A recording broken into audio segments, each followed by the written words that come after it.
Cơ khí Nam Cường xin chào tất cả anh em bà con nhé. Hôm nay làm cái máy băm cỏ.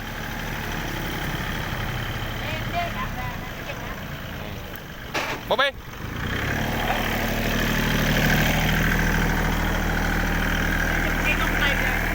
khéo gốc cây á, tàng nó lấy gãy mẹ cái đùi đây thôi.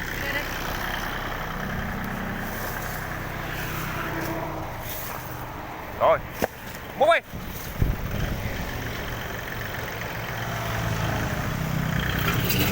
qua kia tí bạn già, nó vướng cái cây này.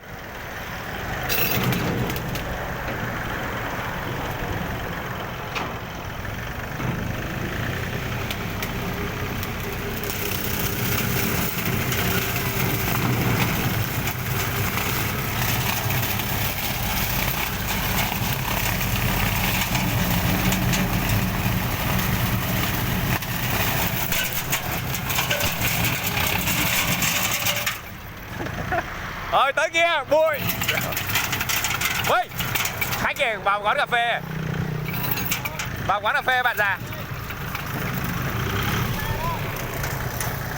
Đồ cái xích lợi hại anh à.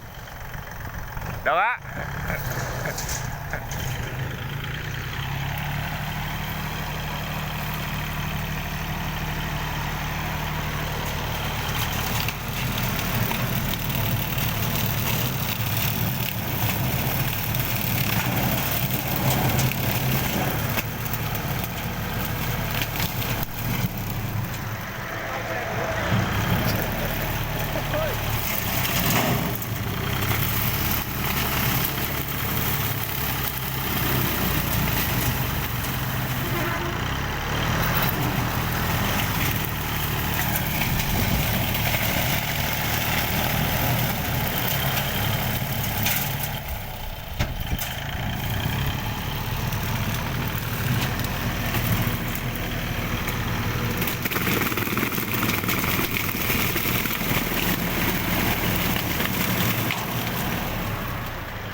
Rồi, Cơ khí Nam Cường xin chào và hẹn gặp lại.